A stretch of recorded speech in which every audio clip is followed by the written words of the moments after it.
Selamat siang Bapak, saya atas nama Kristiana BT, NIM 20030300091, kelas C semester 2 jurusan Sosiologi. Saya dari Fakultas Ilmu Sosial dan Ilmu Politik Universitas Nusa Cendana Kupang. Di sini saya akan menjelaskan mata kuliah Sosiologi Komunikasi tentang digital name inti, publik, dan sosial media.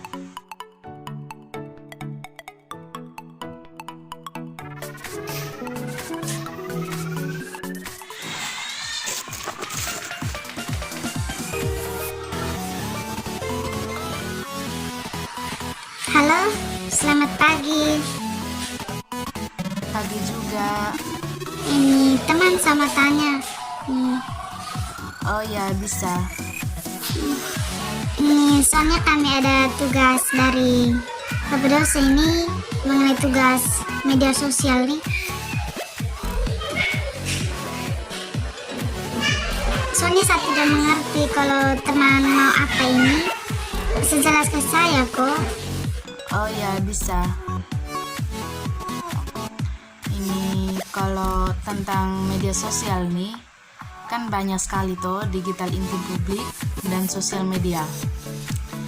Kita biasanya kan berpikir mengenai keintiman seperti hanya dengan kehidupan publik secara pribadi.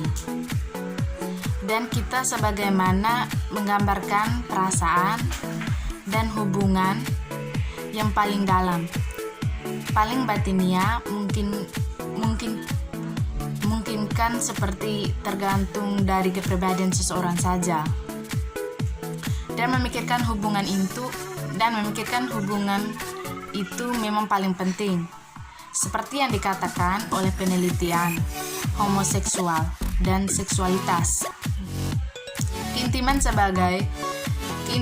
itu sangat didukung oleh masyarakat.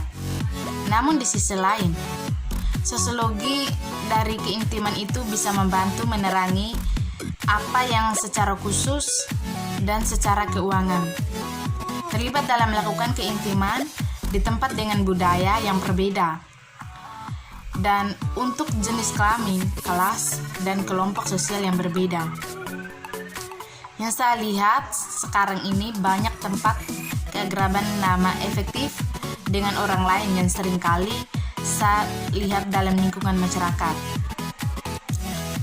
Lalu, bagaimana media sosial dalam proses seperti psikis dan secara materi?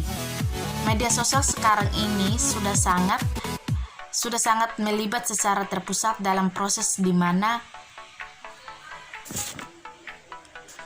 mana pedagogis kehidupan intim sebagai kehidupan dalam lingkungan masyarakat itu sangat dominasi karena memahami bagaimana kerja keras yang intim dalam menguruskan dan menghasilkan dan mempertahankan kegiatan sosial bersama, memengaruhi dan hubungan intim dan sosial menjadi lebih produktif dalam kondisi kapitalisme digital. Melalui keintiman online pada media sosial, keintiman online adalah studi pada kontradiksi seksual dan romantis. Akan tetapi, melalui platform media sosial massal, kehidupan pribadi sekarang diperantarai oleh teknologi yang dimaksudkan dibangun untuk publikasi yang instan dan global.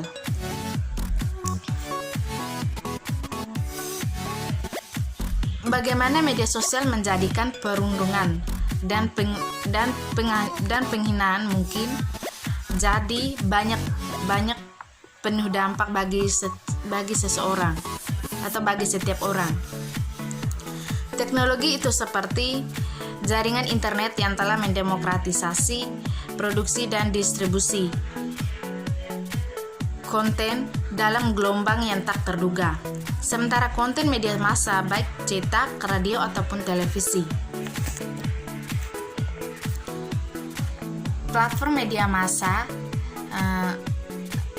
atau sosial media dirancang untuk menarik perhatian. Misalnya, membuat Anda tetap online dan membujuk Anda agar berulang kali memeriksa layar dengan notifikasinya. Namun sama seperti keterpaksaan, judi atau kecanduan seperti keterpaksaan, nikotin, alkohol atau obat-obatan pengguna sosial. Pengguna sosial media dapat menciptakan keinginan psikologis. Dan saat ini juga kebanyakan kita mengakses media sosial melalui smartphone.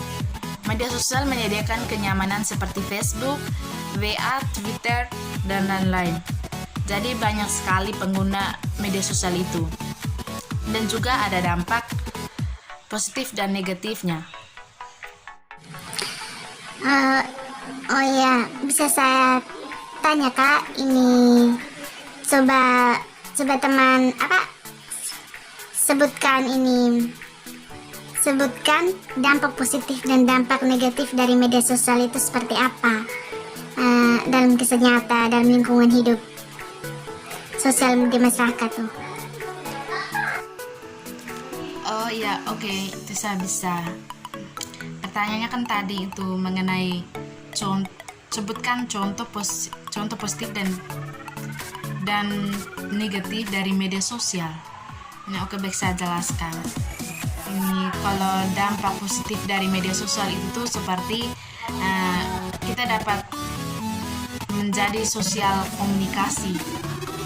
Misalnya di saat ini saya dengan keluarga saya berada di kampung dan saya berada di sini Kota Kupang. Jadi sangat membutuhkan sekali media sosial seperti handphone itu.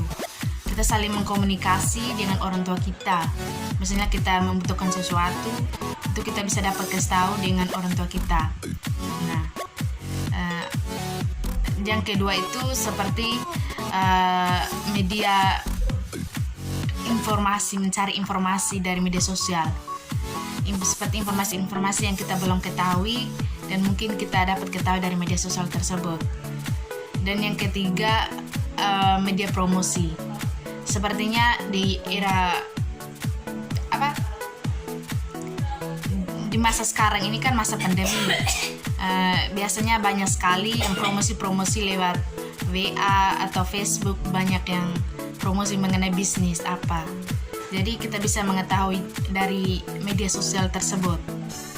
Dan dampak negatifnya itu seperti misalnya kita menonton atau mencari sesuatu yang belum kita ketahui itu, misalnya nonton video-video yang kurang masuk akal, seperti nonton film-film dewasa. Itu tuh sangat dampak bagi kita. Misalnya dampak negatif itu tuh nonton video-video dewasa tuh, misal yang boleh nonton video dewasa tuh yang orang-orang yang sudah berkeluarga. Bagi kita yang belum berkeluarga atau masih status pelajar, jadi tidak boleh itu menonton.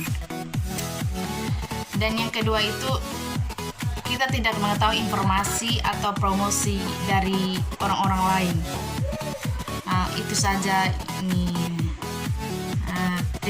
itu saja atas jawaban saja. Mungkin kurang atau apa, bisa teman cari sendiri itu informasinya supaya lebih jelas. Oh ya, terima kasih banyak ya teman atas penjelasannya dari awal tadi hingga akhir ini. Mungkin teman ada marah, mungkin saya minta maaf ya. Penjelasan teman punya sudah pas sekali.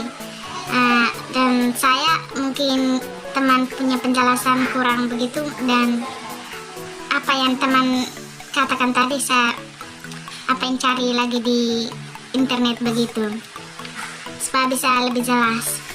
Oh ya, ini terima kasih banyak ya, sampai jumpa.